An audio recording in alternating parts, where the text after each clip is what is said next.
Hello friends, आज मैं general science का क्वेश्चन लेकर आया है। प्रीवियस रेलवे का प्रीवियस ईयर क्वेश्चन है। तो चैप्टर है मास यानी द्रव्यमान। क्वेश्चन नंबर है 382 यानी 382। क्वेश्चन नंबर 382 है कि किसी राशि का मान स्थान बदलने पर भी परिवर्तित नहीं होती है, तो वो है द्रव्यमान। द्रव्यमान को किसी राशि का मान यानी स्थान बदलने पर भी नहीं परिवर्तित होती है, उसे द्रव्यमान कहते हैं। ऑप्शन नंबर ए राइट हो जाएगा। अगले क्वेश्चन है 383 नंबर कि न्यूटन के पहले नियम को क्या दर्शाता है। तो न्यूटन के गति का प्रथम नियम, जब एक बस अचानक शुरू होती है तो स्त्रियां पीछे की ओर झटका देता है। आंसर है ऑप्शन नंबर सी, जब एक बस अचानक शुरू होती है तब यात्री पीछे की ओर झटका लगता है, यानी न्यूटन का प्रथम नियम है, इसलिए इसको गति का फर्स्ट लॉ भी कह सकते हैं। क्वेश्चन नंबर अगली देखते हैं। क्वेश्चन नंबर अगली है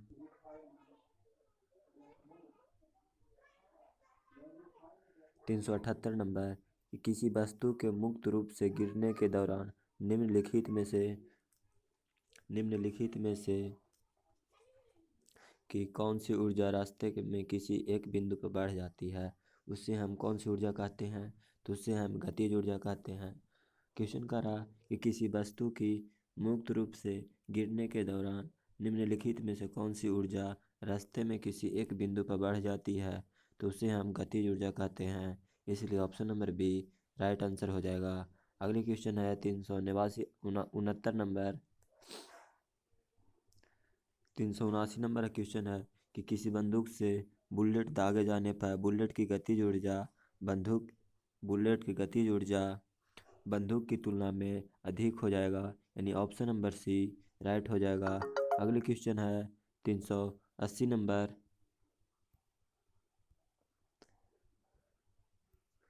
380 नंबर क्वेश्चन है कि 2 केजी का एक ब्लॉक 4 मीटर प्रति सेकंड की गति से समानांतर सतह पर स्लाइड होता है, तो यह बिना दबे हुए स्प्रिंग पर गिरता है। तब तक दबाता है जब तक कि ब्लॉक पूरी तरह से गतिहीन न हो जाए। गति घर्षण की मात्रा 15 न्यूटन है तथा स्प्रिंग स्थिरांक 1000 न्यूटन प्रति मीटर है। तो स्प्रिंग को कितना कितना से दबाता है, तो इसका आंसर हो जाएगा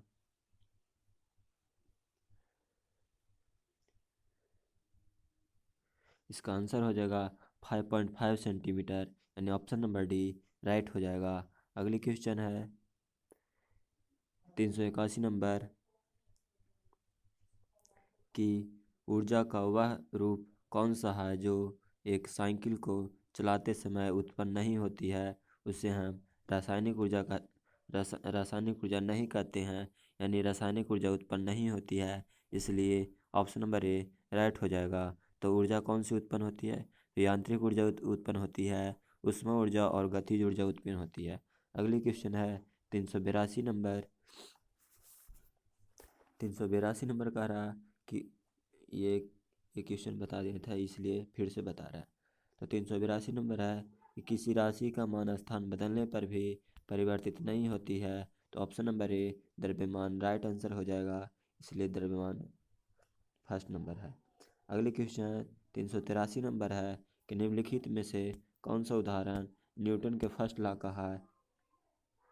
तो ऑप्शन नंबर सी, जब एक अचानक बस शुरू होती है तब यात्री पीछे की ओर झटका लगता है, इसलिए न्यूटन का फर्स्ट नियम है। ऑप्शन नंबर सी राइट हो जाएगा। अगली क्वेश्चन है 300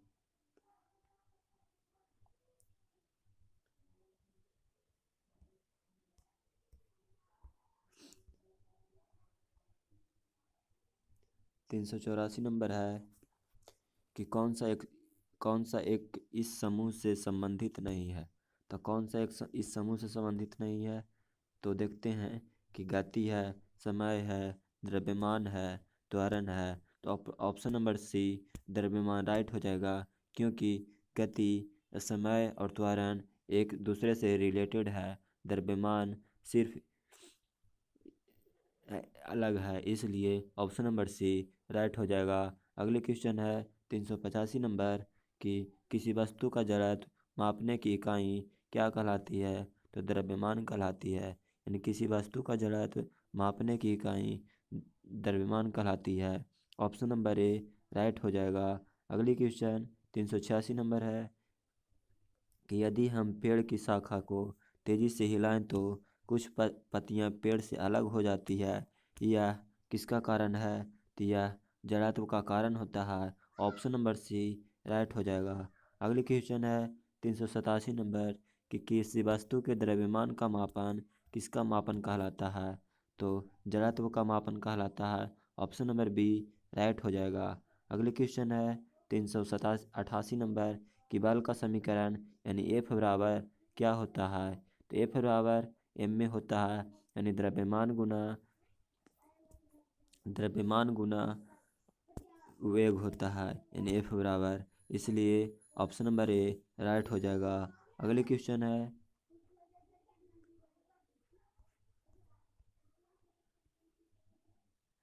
कि वस्तु के जड़त्व को किस में मापा जाता है? वस्तु के जड़त्व को द्रव्यमान में मापा जाता है। ऑप्शन नंबर डी राइट हो जाएगा। अगली क्वेश्चन 390 नंबर है कि द्रव्यमान की परिभाषा क्या होती है? तो द्रव्यमान की परिभाषा ऑप्शन नंबर डी किसी वस्तु में होने वाले पदार्थ की राशि को उस वस्तु का द्रव्यमान कहते हैं, यानी ऑप्शन नंबर डी है कि किसी वस्तु में होने वाले पदार्थ की राशि को उस वस्तु का द्रव्यमान कहते हैं, इसलिए ऑप्शन नंबर डी राइट हो जाएगा। अगली क्वेश्चन है कि द्रव्यमान बटा आयतन किसका फार्मूला होता है? तो द्रव्यमान बटा आयतन घनत्व का फार्मूला होता है। ऑप्शन नंबर ए राइट हो जाएगा। अगली क्वेश्चन है 392 नंबर कि किसी पदार्थ का प्रति इकाई आयतन पर द्रव्यमान क्या कहलाता है? तो ऑप्शन नंबर सी राइट हो जाएगा, यानी घनत्व कहलाता है। किसी पदार्थ की प्रति इकाई आयतन पर द्रव्यमान क्या कहलाता है? तो घनत्व कहलाता है, इसलिए ऑप्शन नंबर सी राइट हो जाएगा। अगले क्वेश्चन है 393 नंबर कि यदि किसी वस्तु का भार 200 न्यूटन है तो द्रव्यमान क्या होगा? तो द्रव्यमान होगा एफ बराबर एम में होता है, तो इसलिए एफ बराबर एम कितना है नहीं मालूम, तो एम लिख देंगे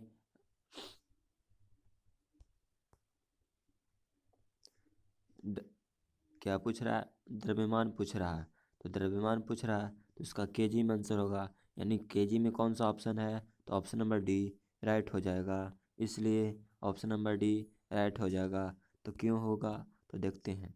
तो डब्लू बराबर यहाँ भार दिया हुआ था 20 न्यूटन, तो 20 न्यूटन भार दिया हुआ है, जी का मान दिया हुआ 10 मीटर प्रति सेकंड स्क्वायर, तो डब्लू बराबर एम जी होता है, तो डब्लू बराबर एम जी, तो एम का मान नहीं मालूम है, तो डब्लू का मान 200 दिया हुआ है और जी का मान 10 है, तो 10 जीरो से जीरो कैंसिल, यानी ऑप्शन 20 kg हो जाएगा। ऑप्शन नंबर डी राइट हो जाएगा। इसलिए अगली क्वेश्चन है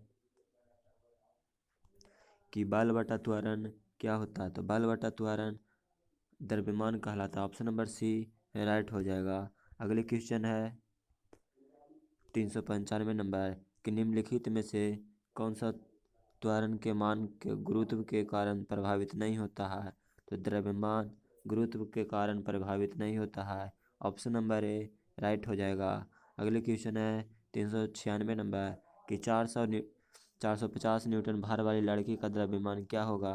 तो 450 भार वाली लड़की का द्रव्यमान 450 बटा 100 कर देंगे, तो जीरो से जीरो 2 सेकेंड 450, यानी जी का मान क्या होता है? तो 9.8 होता है, तो 450 बटा 9.8, पॉइंट ख़त्म तो ऊपर जीरो, तो काट देंगे तो 45.9 kg हो जाएगा। ऑप्शन नंबर डी राइट हो जाएगा। अगले क्वेश्चन है 397 नंबर कि एक वस्तु का भार 980 न्यूटन है, तो यदि गुरुत्वीय त्वरण 9.8 मीटर प्रति सेकंड स्क्वायर है तो वस्तु का द्रव्यमान क्या होगा? तो 980 न्यूटन है। तो 980 न्यूटन है।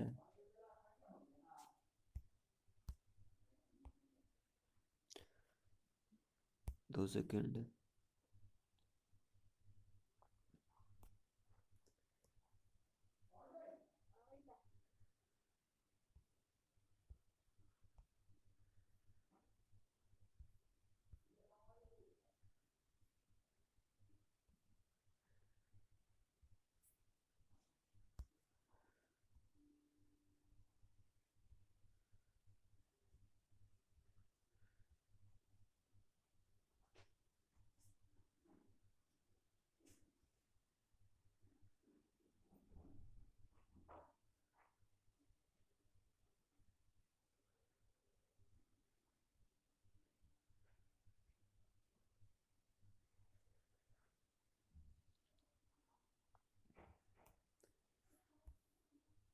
क्वेश्चन है 396 नंबर कि 450 न्यूटन भार वाली, ये बता दिए थे, ऑप्शन नंबर डी राइट हो जाएगा।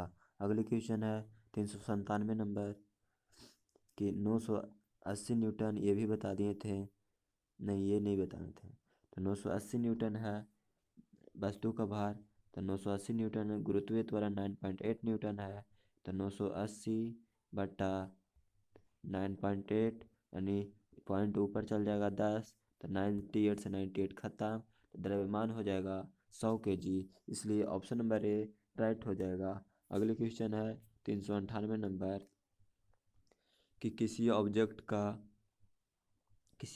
का नियत है और स्थान बदलने पर नहीं बदलता है, तो द्रव्यमान नियत है और स्थान बदलने पर नहीं बदलता है। ऑप्शन नंबर बी राइट हो जाएगा। अगले क्वेश्चन है 399 नंबर 399 नंबर है कि किसी पिंड का संवेग 50 किलोमीटर प्रति सेकंड है और वेग 5 मीटर प्रति सेकंड है, तो द्रव्यमान क्या होगा? तो संवेग बटा वेग होगा, यानी द्रव्यमान बराबर तो 50 बटा 5 होगा, यानी 10 बचे 50 यानी 5 न्यूटन। ऑप्शन 5 न्यूटन नहीं, 10 बचे 50 यानी 10 kg। आंसर हो जाएगा ऑप्शन नंबर डी राइट हो जाएगा। अगले क्वेश्चन है 400 नंबर कि यदि बल और त्वरण दिया हुआ हो तो वस्तु का द्रव्यमान ज्ञात करने का सूत्र एफ बटा ए होगा, यानी एम बराबर एफ बटा ए। ऑप्शन नंबर बी राइट हो जाएगा। अगले क्वेश्चन है न्यूटन के गति के नियम पर आधारित प्रश्न, यानी 5वां चैप्टर है 401 से कि गति का तीसरा नियम वेग के बीच, यानी गति का तीसरा नियम किसके बीच संबंध दर्शाता है? तो गति का तीसरा नियम स्थिति और वेग के बीच संबंध दर्शाता है, इसलिए ऑप्शन नंबर ए राइट हो जाएगा। अगले क्वेश्चन है 402 नंबर कि गति का दूसरा नियम किससे संबंधित है? तो गति का दूसरा नियम संवेग से संबंधित है, यानी ऑप्शन नंबर डी राइट हो जाएगा। अगले क्वेश्चन है 403 नंबर कि न्यूटन का दूसरा नियम क्या है? तो न्यूटन के दूसरा नियम को हम बल के प्रभावों को समझने में सहायक होता है, इसलिए ऑप्शन नंबर सी राइट हो जाएगा। न्यूटन का दूसरा नियम है कि बल के प्रभावों को समझने में सहायक होता है, इसलिए ऑप्शन नंबर सी राइट हो जाएगा। अगले क्वेश्चन है 404 नंबर कि एफ बराबर ए में हो तो न्यूटन में के रूप में न्यूटन के कौन सा नियम के रूप में जाना जाता है? तो बल का बल का व्यंजक कौन सा न्यूटन में देता है? तो न्यूटन के द्वितीय नियम में, यानी ऑप्शन नंबर ए राइट हो जाएगा कि न्यूटन के द्वितीय नियम में बल का व्यंजक प्राप्त होता है, यानी एफ बराबर ए में प्राप्त होता है। इसलिए अगली क्वेश्चन है 405 नंबर कि न्यूटन का कौन सा गति का नियम दीवार पर फेंका हुआ गेंद क्यों टकरा कर वापस लौटता है? तो इसका व्याख्या प्रदान करता है न्यूटन के तृतीय नियम में कि क्रिया के विपरीत प्रतिक्रिया होती है, इसलिए हम न्यूटन के तृतीय नियम कहते हैं, इसलिए ऑप्शन नंबर सी राइट हो जाएगा। अगले क्वेश्चन है 406 नंबर कि निम्नलिखित में से कौन सा न्यूटन के गति के तीसरे नियम को सही है। तो न्यूटन के तीसरा नियम है कि वह अलग अलग निकाय विपरीत दिशा में लागू होती है। ये भी नहीं होगा। तो देखते हैं कौन सा होगा। तो ऑप्शन नंबर सी है कि वह अलग अलग निकाय विपरीत दिशा में लागू होता है, उससे हम न्यूटन का तृतीय नियम कहते हैं। इसलिए अगली क्वेश्चन है 407 नंबर कि गति का प्रसिद्ध नियम किसने दिया। तो गति का प्रसिद्ध नियम न्यूटन ने दिया था। अगली क्वेश्चन है 408 नंबर कि एक निकाय के संवेग में परिवर्तन की दर को क्या कहते हैं। एक निकाय के संवेग में परिवर्तन की दर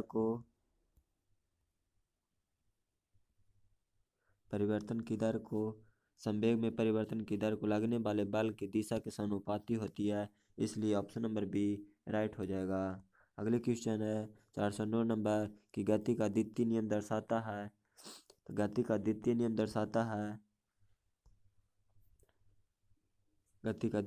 दर्शाता है कि किसी वस्तु की गति में परिवर्तन की दर शुद्ध बल की दिशा में वस्तु पर लागू शुद्ध बल के अनुपाती होता है। इसलिए ऑप्शन नंबर डी राइट हो जाएगा। अगले क्वेश्चन है 410 नंबर कि निम्नलिखित में से कौन सा गलत है। तो देखते हैं कि ऑप्शन नंबर ए जब एक बस अचानक रुकती है तो बस के बैठे व्यक्ति पीछे की ओर झटका लगता है। ये ऑप्शन नंबर गलत है। इसलिए ऑप्शन नंबर ए राइट हो जाएगा। अगले क्वेश्चन है 411 नंबर 411 नंबर है कि 1 kg गुना 1 मीटर प्रति सेकंड स्क्वायर को 1 न्यूटन कहते हैं। इसलिए ऑप्शन नंबर ए राइट हो जाएगा। अगले क्वेश्चन है कि न्यूटन के गति के नियमों का प्रकाशन कब हुआ था। तो न्यूटन के गति के नियमों का प्रकाशन 1687 ईस्वी में होगा। इसलिए ऑप्शन नंबर डी राइट हो जाएगा। अगले क्वेश्चन है कि तेज गति से आने वाली क्रिकेट गेंद को पकड़ते समय एक क्षेत्र रक्षक अपनी बाहों को पीछे की ओर क्यों करता है। क्योंकि वह लंबे समय तक कम बल का अनुभव करता है। इसलिए ऑप्शन नंबर सी राइट हो जाएगा। अगले क्वेश्चन है 414 नंबर कि एक राइफल से गोली चलाई गई, यदि राइफल बिना किसी रोक के पीछे की ओर आती है तो राइफल की गतिज ऊर्जा गोली की गतिज ऊर्जा से कम होगा। इसलिए ऑप्शन नंबर बी राइट होगा। अगले क्वेश्चन है 415 नंबर कि द्रव्यमान और त्वरण के गुणनफल को हमेशा बल कहा जाता है। ऑप्शन नंबर डी राइट हो जाएगा। अगली क्वेश्चन है 416 नंबर कि निम्नलिखित में से कौन सा उदाहरण न्यूटन के विषय तृतीय नियम की व्याख्या करता है। तो तृतीय नियम की व्याख्या